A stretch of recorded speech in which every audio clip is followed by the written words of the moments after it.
Hello, everyone, and welcome to the Ag Innovation News Podcast, presented by the Agricultural Utilization Research Institute of Minnesota. I'm Dan Scogan, Director of Government and Industry Relations for AURI. Guests on the Ag Innovation News Podcast will shed light on innovations in value-added agriculture, highlight important voices and work that's being done throughout the Minnesota ag sector, and educate the public about resources and organizations that support Minnesota agriculture. Today, we will be welcoming Allison Hohn to the program. Allison is the Executive Director of Grow North, leading strategy and growth for the organization. Prior to joining Grow North in 2020, Allison spent 10 plus years building a holistic understanding of the food product development cycle as a food scientist at Land O'Lakes and Target Corporation, where she mentored corporate accelerator companies on the product development, go-to-market strategies, and scaled production. Allison Hohn, welcome to our Ag Innovation News Podcast. Thank you so much, Dan. It's a pleasure to be here with you today. Allison is now the Executive Director of Grow North, as I mentioned. So let's get the background on Grow North, Allison. What is Grow North and what's its mission? Well, Grow North lives at the Hohn Center of Entrepreneurship at the Carlson School at the U of M. And we basically serve food and ag entrepreneurs in the Minnesota ecosystem. And we mostly act as the front door and help guide them on what do they need, what type of resources, when and where. I think entrepreneurs tend to be overwhelmed and confused about everything that's out there. And as much as we can help demystify that process and make sure they meet the right people and the right resources at the right time to accelerate their growth, that's what we really want to do. And we also act as a overarching convener, connector, and just a place for people to meet and get to know others who are doing work in the space. Allison, I think you hit the nail on the head with the confused and overwhelmed at times for the entrepreneur community because they are in love with whatever it is that they're doing and they understand that to the nth degree. But there's so many other pieces to the puzzle when you're bringing a product forward and want to commercialize something. And does you and your staff just kind of break that down for them and simplify that whole process?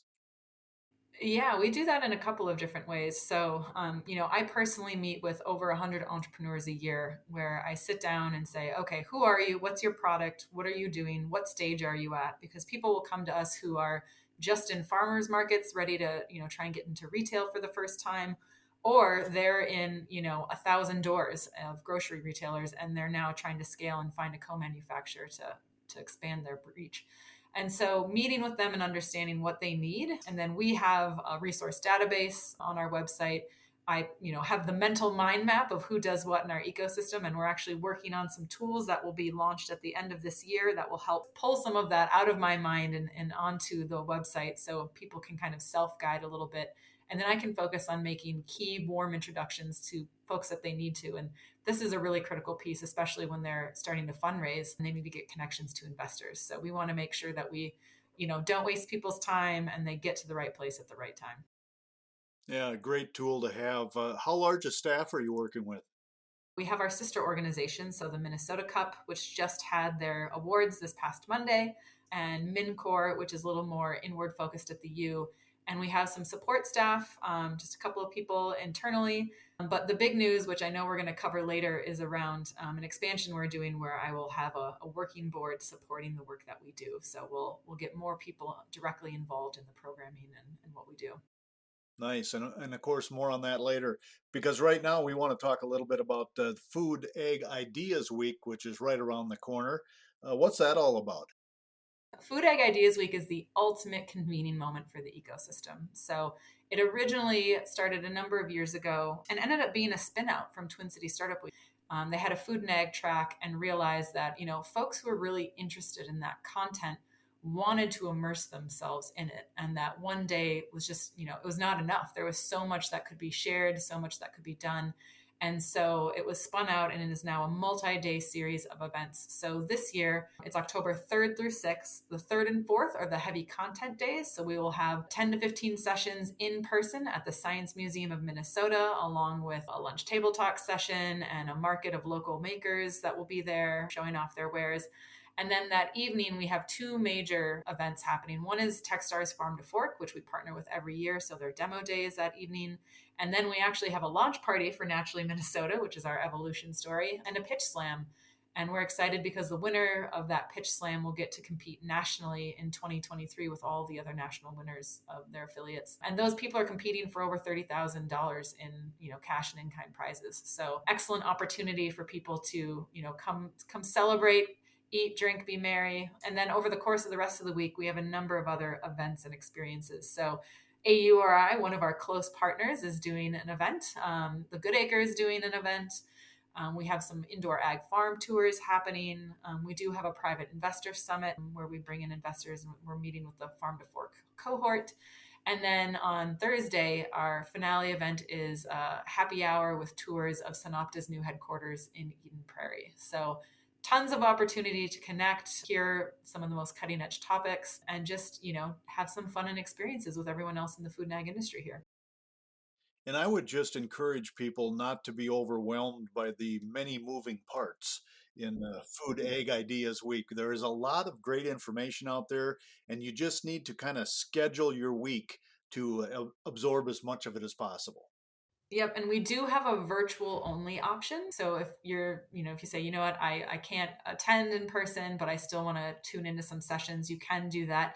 The only caveat is you are not able to register for any of the other in-person events. So we often do that for folks who are out of state. The past few years, we've had, a handful of countries, and roughly half the states have been represented at this conference. So it is not just local. We have speakers coming from across the country. So it really is a wonderful convening moment of our ecosystem. You can't do this one alone, Allison. Who are your partners in this year's Food Ag Ideas Week? Internally, we have our team, which does a lion's share of work. As I mentioned, you at AORI have been a fabulous partner and have both a session of content as well as one of the experiences. So you've been a key partner. General Mills continues to be our founding partner and largest supporter. So they have always had a heavy hand. And then Grow North exists and is sponsored because of the generosity of all the major food and ag companies locally. So Hormel, Compeer Financial, Lazard, Land O'Lakes, a number of others in the MBOLD coalition that is the major food and ag companies locally. So, I'd be remiss without mentioning the Good Acre and Synopta, obviously, for hosting events. So it really is a collaborative moment. And we're super grateful for how everyone, is willing to dive in and support with content and speakers and events. Well, we'll raise our flag a little bit here. Talk a little bit about AURI's role in this year's event. What are we expecting from AURI? So you have a Future of Fertilizers panel.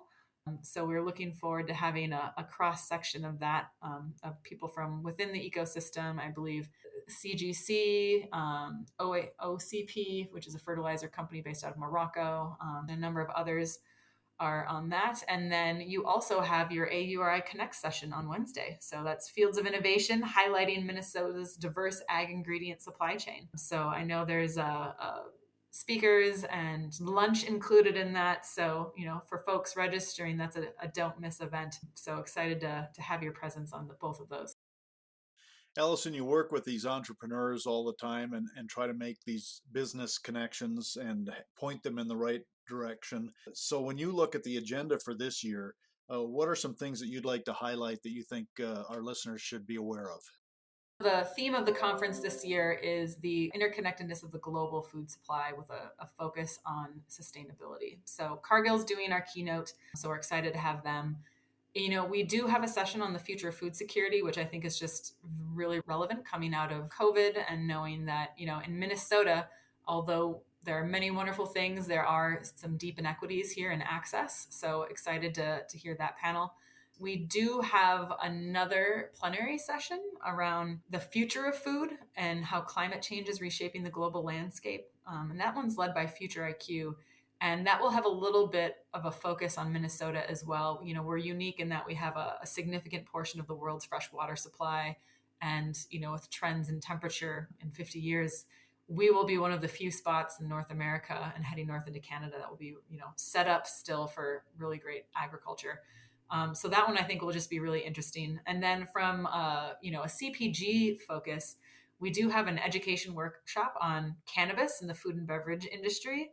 There's some obviously new regulations came out this past summer and more are coming. So that I think will be a really interesting one. We will also have one on the rise of upcycled products with some founding members of the Upcycled Food Association. I think that one's really interesting as people look to combat climate change in different ways and also curtail byproduct and waste streams that are coming. So that one I think will be great. We also will have Building Your Brand and Telling Your Story in Today's Changing World, led by JT Mega, a local agency. So I think that one will be great. And there will be a co-man education workshop on, this is how to crush your next growth spurt. So a couple of different and interesting ones, some that are specific, but some that I think have more broad reach for all entrepreneurs. Obviously, brand building is huge. When you're scaling, that growth spurt is huge. And then, if a couple of unique topics that if people are interested to learn more, we'll be able to tune into.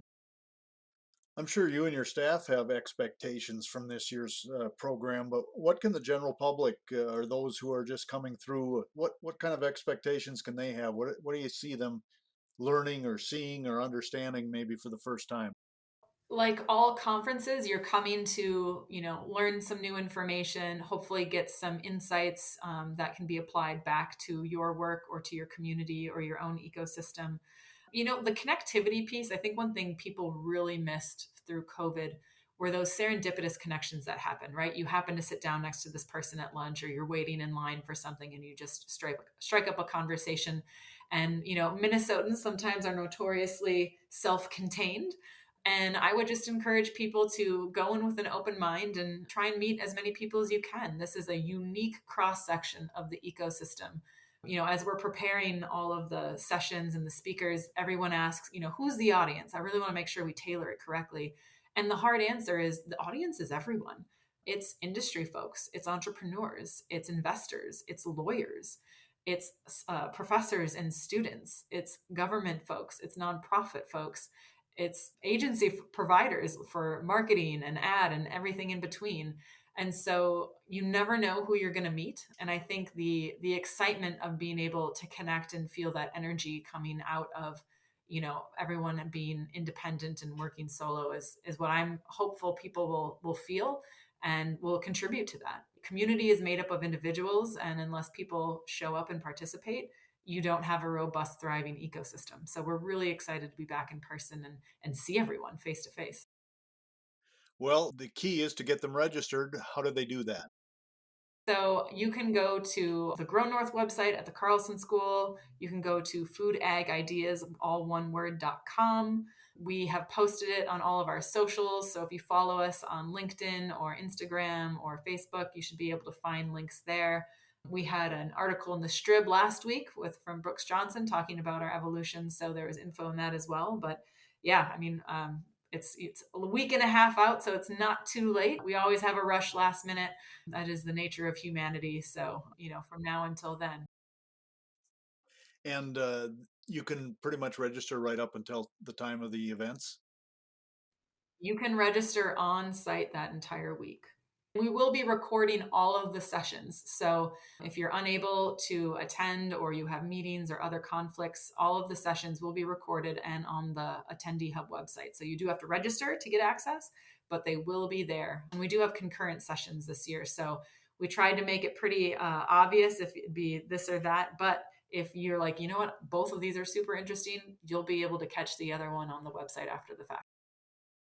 Great information. Thanks, Allison.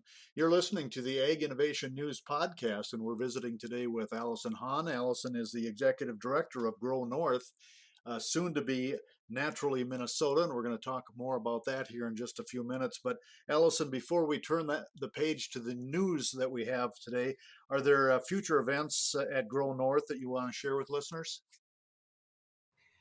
Since we are, leading up to the big one, and we will have a few things coming up, but that we don't have anything that I can share right now.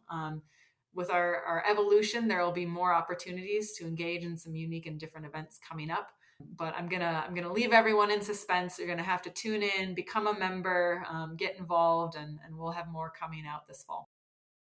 Allison, I was reading a news story last week that a name change is coming soon for Grow North. What's that all about?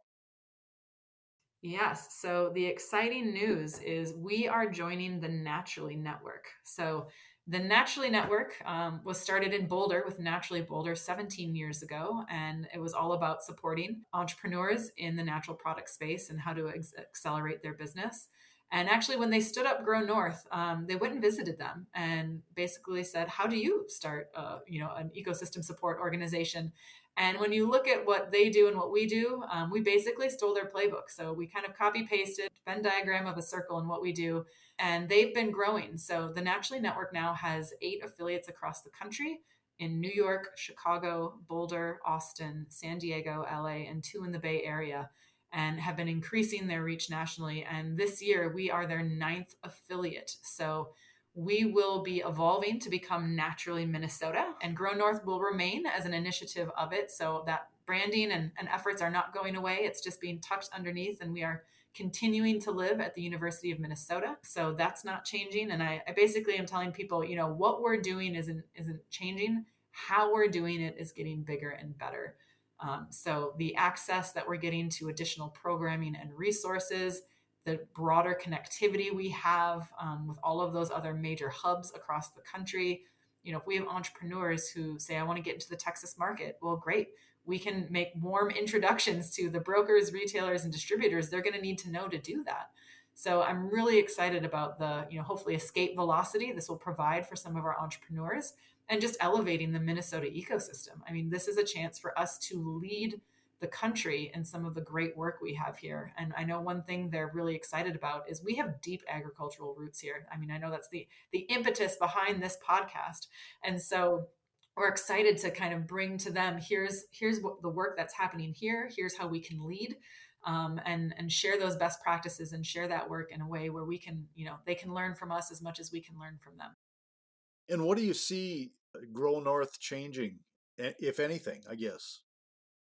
Yeah, so we currently have membership for individuals, and that will continue. It'll just be under the Naturally Minnesota banner. And so anyone who is currently a member, you're getting grandfathered in for this shift. So that piece isn't changing. We will have, some new assets. So when you think about like website or socials or things like that, there will be a slow shift over, and we'll still be posting on both platforms, Grow North and Naturally, but we will encourage people to kind of follow and jump on board with those as we expand. But I mean, the access and the support we're getting is going to be pretty instant here. Not only there's some financial support that comes into play here, but also, as I mentioned, we have this pitch slam at Mill City Museum on October 3rd as our part of our big launch party.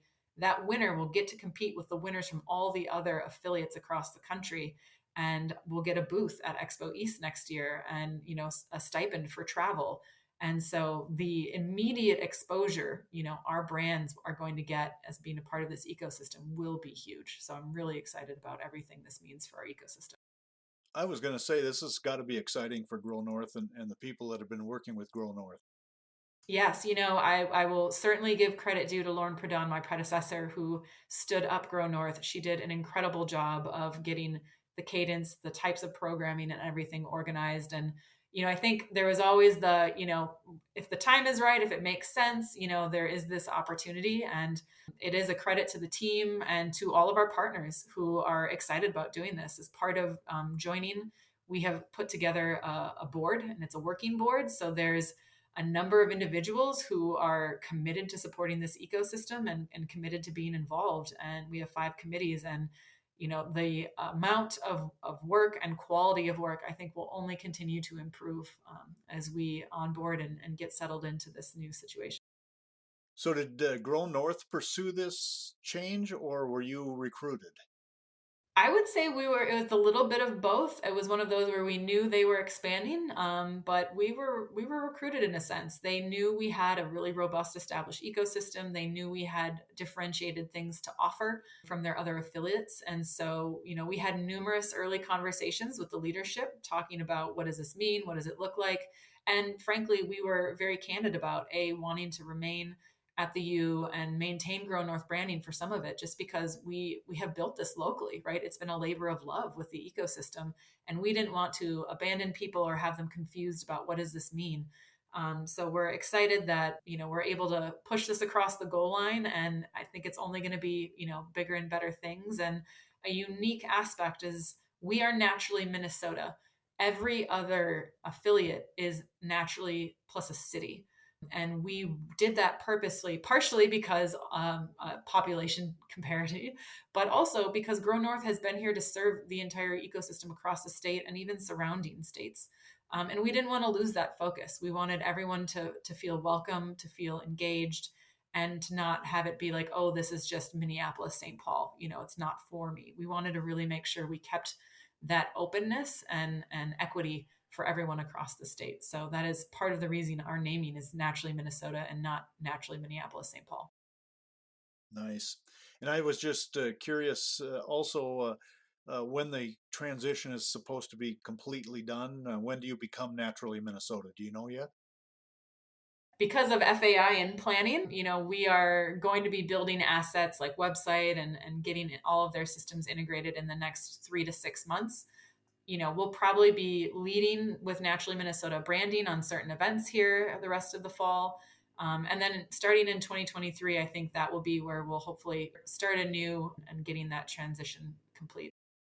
Well, good luck on all of that. It sounds like an exciting time for Grow North and for the entrepreneurs in Minnesota.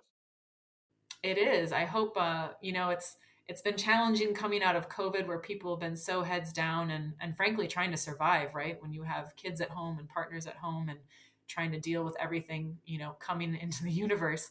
This is a great moment to reignite the ecosystem, right? It was a huge push on the flywheel of getting things moving for us. And I would just say to everyone listening, now is the time. Get involved, show up, come to an event, reach out, email me. I'm here to be the conduit and to connect.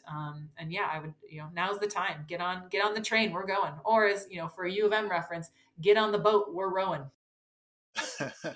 If an entrepreneur is listening to our podcast today, or somebody who's interested in trying to commercialize something, are they typically finding you, or are you out recruiting them? That's a great question. I would say it's more the former. People start talking to people, and, it is a spider web, right? The more they talk to, often I'll hear, oh, I met with these 3 people. All of them told me to come, to Grow North and get involved. And so I love that people are referring and saying that because we do want to be that conduit. We do, partner with a lot of other orgs. So obviously, you guys have a stable full of clients, the Neons, the Metas, NDC, Lunar Startups, Finovation Lab, Impact Hub. I mean, there's so many orgs working with entrepreneurs in this space. And, we are here to be I'd say, undercurrent serving them, right? Everybody's got different programming. They sometimes serve at different stages.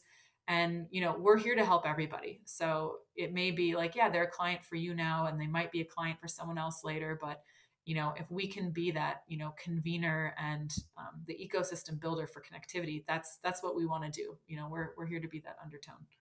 And I think the impressive thing for me as I watch all of these organizations work on food and ag is that they're not duplicating each other's work. They are working kind of hand in glove, but each offers a little bit different service to the entrepreneur. Yes, and I think that's really important. I'm all about not reinventing the wheel. If someone's got a great tool or resource, great. Let's not override that. Minnesota is wonderful in that people really they want to collaborate. They want to help. It's a mentality runs through here, and it can be hard, right? Everybody's trying to get funding, try to do those things. But at the end of the day, I mean, you're here to serve these entrepreneurs. So, if we can do that best by just directing people towards resources, great. Then I don't have to do it, frankly, from a time capacity standpoint. I mean, every entrepreneur I talk to who's a little more earlier stage, and I say, do you have your nutrition facts label? Do you have your safety verified? Have you scaled up your formula? And if they say no, Jason and Lolly are the first 2 people I connect them with at AURI to say, great, you should talk to them. They will have abundant resources and support in getting you on the line. So, the collaboration we have is so key to the success of these entrepreneurs. And I'm really grateful that people are so willing to be, transparent and open in how we do that. And where can people go to get more information on Grow North? So, I mean, you can always go to the trusty Google and Google Grow North MN. Or if you go to the Carlson School at the U of M, it'll be carlsonschool.umn.edu/Grow North. And we have tons of resources, our database, other resources for a myriad of different things. and then an ability to connect. And I would say, subscribe to our newsletter. It's a great way to get information on not only events and opportunities we have, but all of the other 40 or 50 orgs in our ecosystem that I meet with monthly. Anytime they have, here's events, here's a cohort opportunity, anything at all, we include it in there in our monthly newsletters. So it's a great way to get the overview of what's happening in the ecosystem. Well, we've certainly covered a lot of ground today, and I'm going to let you have the last word. We started with the kind of the background on Grow North. We talked about Food Ag Ideas Week. We talked about Naturally Minnesota coming to Grow North. And Allison, what do you want to leave them with? What's your final thoughts today? I mentioned it a little earlier, but just come out and join us. Coming out of COVID, being able to be back in person, this is a huge moment in our ecosystem. Joining this national network is going to be incredibly beneficial. I can't stress that enough. And again, the community is made up of individuals, and unless people, show up and participate, we won't have a community. We won't have an ecosystem. So if you can't come to all of FAI, come to the launch party on Monday, October 3rd, Mill City Museum. You'll get free reign of the museum, the flower tower. We'll have food, drinks, DJ, photo booth, and you'll get to see people compete for prizes and support them. And it'll be truly one of those moments to get out and connect and contribute to the energy and the vibe of our community. So yeah, come on out and join us.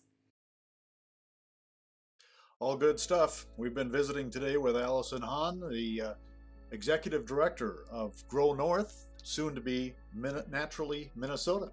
Thank you, Allison, for joining us today, and thank you for listening to the Ag Innovation News Podcast presented by the Agricultural Utilization Research Institute of Minnesota. Thanks to our podcast crew, too, Eric Evans, AURI Director of Communications, and Lisa Martinez, AURI Communications Coordinator and Editor of this production. To learn more about AURI, go to auri.org.